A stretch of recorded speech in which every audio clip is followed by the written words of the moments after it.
Well, one commentator on the book of Leviticus asked a very important question. He said, why should a medical student spend so much time looking at distorted, analyzed, two-dimensional pictures, diagrams, and explanations in an anatomy and physiology textbook when real living human bodies are there for him to examine? Why would he look at a textbook? And the answer is because the textbook, he says, teaches the up-and-coming physician what he or she is looking at when they finally come along and they're confronted with the real thing. And in a very similar way, we Christians, he says, we need the book of Leviticus as a textbook so that when we encounter Christ and his sacrifice, we can really gain the full impact of that. So I wanted to take some time going through many of the laws that are found in the book of Leviticus. And I want to go through these over the coming years ahead because I truly believe that it's going to be beneficial for us as Christians. And the book of Leviticus has so much for us to say, despite what Christians think. So it talks about how Israel became the nation that it did. It talks about God's covenant purposes with Israel in order to make them into a kingdom of priests and a holy nation, and how that this was worked out through the all-embracing services and social law of the day. Now, it's important to remember that these laws that are recorded in the book of Leviticus, they're not timeless universal precepts. They're not the Proverbs. Okay? These laws were given to the Israelite people with the purpose of molding Israel into a holy people in a particular historical environment. Don't forget that. So let's begin our journey through the laws here. Now, we're only tackling Leviticus chapter 1, verses 1 to 2 today because I want these videos to be brief. So the Lord called to Moses and spoke to him from the tent of meeting. He said, "Speak to the Israelites and say to them, when anyone among you brings an offering to the Lord, bring as your offering an animal from either the herd or the flock."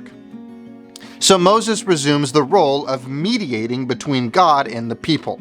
The book of Exodus emphasizes that Moses really does play a special role as a prophet who declares the will of God to men and women, and he also acts as an intercessor when they sin.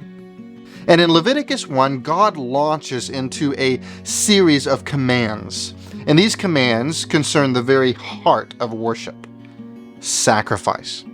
God told Moses to speak to the Israelites and to say to them, when anyone among you brings an offering to the Lord, make sure that you bring as your offering an animal from either the herd or the flock.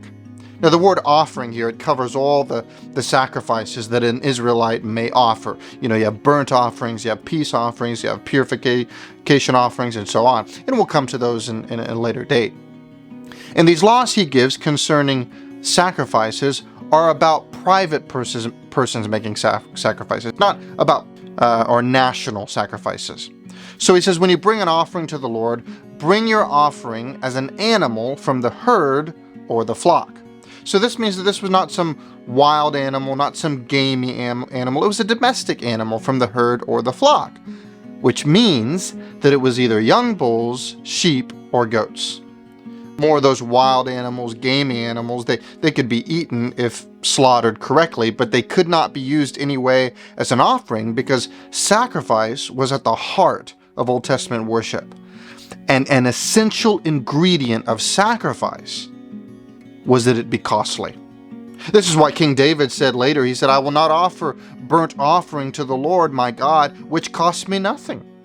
The same sentiment and underlines the remark that the offering should come from the herd or from the flock, because that was the kind of animal that was costly to an individual. The best animals were reserved for God.